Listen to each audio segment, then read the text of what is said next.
कमाल की बात बताऊं, इस धरती पे कायनात के अंदर आने वाली जो सबसे पहली किताब है नाज़िल होने वाली हजरत आदम अलैहिस्सलाम पर, गिंजा रब्बा जिसको कहते हैं, पहला सहीफा है। उस गिंजा रब्बा को उठाकर पढ़ो, उसमें भी ये कानून मौजूद है, जो किसी नबी के खिलाफ बोलेगा उसका सर तन से जुदा कर दिया जाएगा। आप हैरान होंगे कि जो आज ईसाई बक बक बा बा बा बा कर रहे हैं, इनकी बाइबल को उठा के पढ़िए, 3 मकामात पर 5-5, 10-10 आयतें मौजूद हैं कि अगर कोई पाक कलाम के खिलाफ, हजरत ईसा, हजरत सईदना मूसा और पाक यानी अल्लाह की जात के खिलाफ अगर कोई बोलेगा, हुक्म है वहां, हुक्म है बाइबल को, हुक्म है सुनने वाले वही उसको कत्ल करें। किसका कानून है? एक दफा मैं जर्मनी के उनका जो टेलीविजन है उसके कुछ लोग आए, मुमताज कादरी साहब के उस रोले के बाद, तो इस्लामाबाद एक साहबी थे, उन्होंने कहा यार अगर इस मसले पे आप चाहो तो मेरा, उन्होंने एड्रेस दिया, वहां चले जाओ। मेरे पास आ गए तो वो लेडीज थी, एंकर जो थी, उसके साथ ट्रांसलेटर भी थे, तो उसने मुझे देना कहा कि ये देखें क्या ये सख्ती नहीं है कानून आप, मैंने कहा यार हमारी किताब में लिखा हुआ है, हमारे कुरान ने कहा है कि गुस्ताख नबी सर तन से उसका जुदा हो। कहने लगी देखे ना दुनिया को इसकी जरूरत है, आप बेशक अपनी जगह सही हैं वगैरह वगैरह। मैंने कहा मिसेज मैडम, उसका नाम, मैंने कहा ये बताएं कि आप मजहब पे बिलीव करते हैं? कहा हाँ हाँ। मैंने कहा कौन सी, क्या मजहब है? मैं ईसाई हूं। मैंने कहा कौन सी? कैथोलिक। मैंने कहा फिर तो बाइबल को मानती होगी ना? मेरे पास बाइबल पड़ी हुई थी, 3-4 वर्जन पड़े हुए थे, मैंने उतारे, मैंने कहा ये आप ही की बुक है जी। मैंने उसको निकाल कर दिखाया, मैंने कहा ये क्या लिखा हुआ है? 3 मकामात पर लिखा हुआ है। मैंने कहा अगर तुम्हें पाकिस्तान के कानून पर एतराज है, कुरान के ऊपर तुम्हें तकलीफ है, तो फिर सबसे पहले बाइबल से निकालो ना। आप यकीन करें वो ऐसे ऐसे कर रही थी। मैंने कहा फिर पढ़।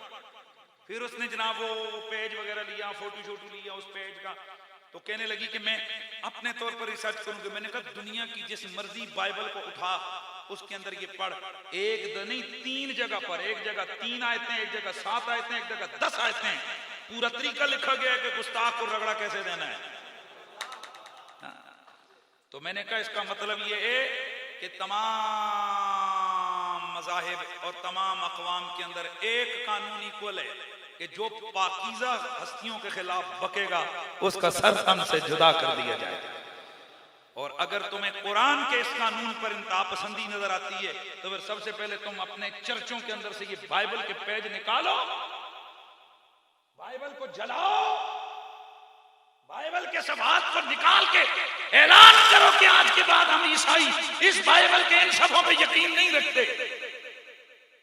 तुम्हारा पोप ऐलान करे, लेकिन क्या वो ऐसी जुर्रत, ऐसी हिम्मत है किसी ईसाई में कि वो अपनी किताब की 10-10 आयतें निकाल कर कहे कि जी हम इसको नहीं मानते? वो कहेंगे नहीं ये अल्लाह का कलाम है। उनके नजदीक, हमारे नजदीक ये सारा कोई गारंटेड नहीं है। उनके नजदीक वो कहते हैं कि अल्लाह का कलाम है, अल्लाह के कलाम को कोई इंसान मखलूक चैलेंज नहीं कर सकती, कोई इंसान चैलेंज नहीं कर सकता।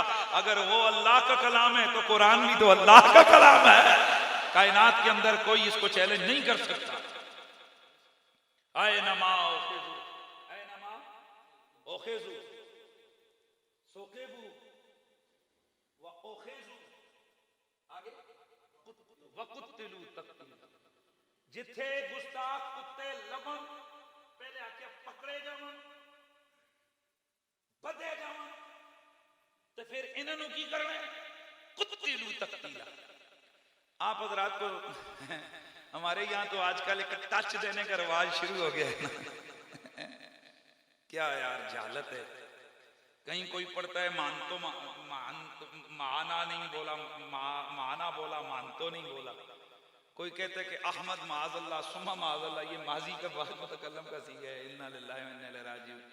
और जो रही सही कसर है वो ये जो पेंट शर्टों में जालत की मुंह बोलती फैक्ट्रियां हैं, उनमें से निकल गई जनाब। वो जो ना बैठ कर कह रहे होते हैं कि नबी ये जमा का सीगा है, इन्ना लिल्लाहि व इन्ना इलैहि राजिऊन। ऐसी ऐसी जालतें हैं। लेकिन मैं आपको समझाने लगा हूं कि कुत्तिलू तक्तीला, ये जो कत्तला युकत्तिलु तक्तीला ने, ये बाबे तफकील है। और बाबे तफकील का एक मादा एक खासा होता है हर बाब का ना, कि किसी भी लफ्ज को उस बात के मादे पे जब लेकर जाया जाते तो उसको कोई ना कोई रीजन होती है। कतल यक्तुलु का मतलब है कत्ल करना, उक्तुलु कत्ल कर, उक्तुलु लेकिन एक होता है ठीक है कत्ल कर दो।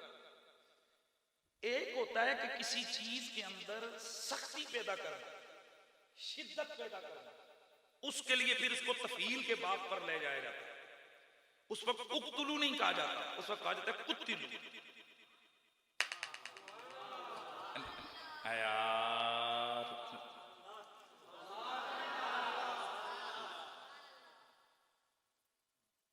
सर्रफा युसर्रिफु तसरीफन, कत्तला युकत्तिलु तक़तीला। अब ये जो कत्तला के ऊपर आएगा ना, यानी सर्रफा के ऊपर, तफील के ऊपर, इसके अंदर क्या आ जाएगी? शिद्दत, सख्ती। तो अब माना बनेगा कुत्तिलु तक़तीला, एक मार दो और एक रगड़ रगड़ के मारो। भाई मारा तो एक गोली मारो बंदा मर गया बस खत्म। फरमाया नहीं, गुस्ताख को ऐसे नहीं मारना, उसको रगड़ रगड़ के सख्ती कर करके मारना। वैसे तो एक गोली से भी बंदा मरता है, पर कहा नहीं, कुत्तिलु तक़तीला, इसका पूरा ब्रेस्ट सीने से पार करना है। हाँ। बात समझ आइए, ये अज़ल से अल्लाह के कानून, अल्लाह का फैसला है। और कितनी सख्ती है, कितनी सख्ती है। अगर गुस्ताख रसूल हरम के अंदर काबे के गलाफ के नीचे छुपा हुआ है, साहबा या रसूल अल्लाह, हुजूर ने फरमाया सबको अमान है, अबू सुफियान अमान है, बाकी जितने लोग हैं, जो अबू सुफियान के घर में भी चला गया अमान में आ गया, जो भी इस वक्त हैं सारों को क्या है? अमान है। जितने भी मुखालिफीन थे, हुजूर ने फरमाया सबको क्या है? अमान है। फरमाया लेकिन 3-4 लोग, उसमें 4-5 लोग ने, एक इकरमा बिन अबू जहल था, एक इब्ने खतल था, उसकी लोंडियां थी, एक और था। फरमाया ये इनको कोई माफी नहीं, क्योंकि ये इकरमा और ये जितने लोग थे ना, ये हुजूर को तकलीफ देते थे, यानी ये गालियां बकते थे, ये अशार कहते थे, ये मजाक उड़ाते थे, हुजूर की जात के ऊपर कीचड़ उछालते थे। एक होता है इख्तिलाफ इल्मी, इख्तिलाफ होना, वैसे जो ना वो एक अलग बात है, लेकिन हुजूर की जात पे अटैक करते, हुजूर के खिलाफ बदजुबानी और बदकलामी करते। वो लोंडियां नाचती, क्या करती? नाचती, तो मक्के के इधर उधर जाने वाले लोग आकर जमा हो जाते उनका नाच देखने के लिए। फिर उनका जो आका था इब्ने खतल, वो रसूलुल्लाह के खिलाफ अशआर पढ़ता, और फिर ये लोंडियां वहां गाती उन अशआर को अपनी गंदी जुबानों से। मेरे रसूल ने फरमाया ये जहां मिले कत्ल कर दिया जाए। साहबा ने अर्ज की या रसूलल्लाह, मिल तो गए ये 3 इब्ने खतल उसकी लोंडियां, लेकिन आका ये गुलाफ काबा के अंदर उसके नीचे छुपे हुए हैं। अल्लाह के नबी ने फरमाया वही इनका सर तन से जुदा कर। हजरात, बुखारी शरीफ की हदीस है, उनको ऐन हरम शरीफ के अंदर हजरे अस्वद के सामने उनका सर तन से, उस हरम के अंदर जहां मक्खी नहीं मार सकते, उस हरम के अंदर जहां जू नहीं मार सकते, उस हरम के अंदर जहां चपकली नहीं मार सकते, उस हरम के अंदर जहां आप कबूतर को नहीं छेड़ सकते, पर उस हरम के अंदर अंदर अंदर अंदर अंदर हजरे अस्वद के सामने अल्लाह के रसूल के गुस्ताखों के सर तन से जुदा किए। अब एक जर्नल सा क्वेश्चन है कि अगर मारना ही मकसूद था, मारना था ना बंदे को, तो जे थे मारना, यार समझो ना भाई, एक बंदे को मारना ही है तो इधर मारने के बजाय बाहर ले जाओ।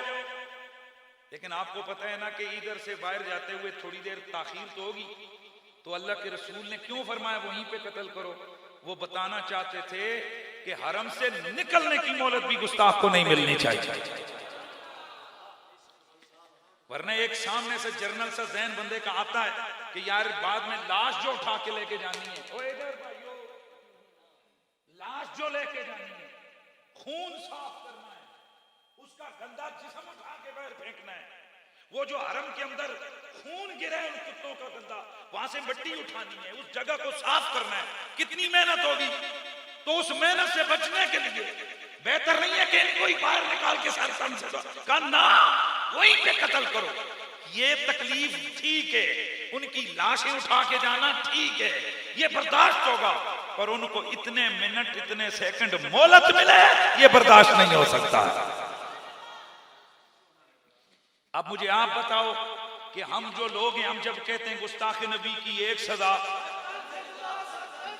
तो खुदा का वास्ता में तुम पढ़े लिखे लोगों को वास्ता है रब्बुल आलमीन, उसकी इज्जत और उसकी जात का वास्ता देकर तुमसे पूछता हूं, अब तुम मुझे जवाब दो कि ये जो कुछ बुखारी में, कुरान में, हदीस में सब कुछ मौजूद है, अब हम लोग ये न बताएं इसको आपको?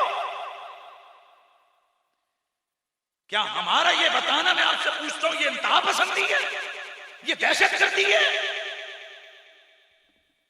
इस पर सख्तियां होती हैं और इस पर कहा जाता है कि ये उलमा की जुबानें बंद कर देंगे, ना बयान करें।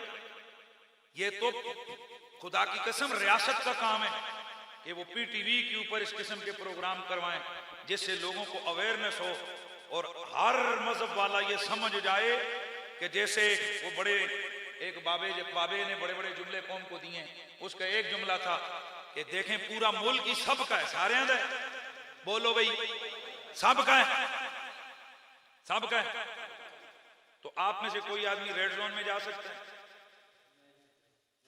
तो जब सारे मुल्क के फिर उठे भी जाओगे, कहते नहीं ये रेड जोन है, यहाँ वही आ सकते हैं जो इसके समझ आई, यहाँ रेड जोन है। और वो बाबा जी कहा करते थे मुसलमानों के लिए कोई रेड जोन नहीं है, हमारा रेड जोन ज़ाते मुस्तफा है।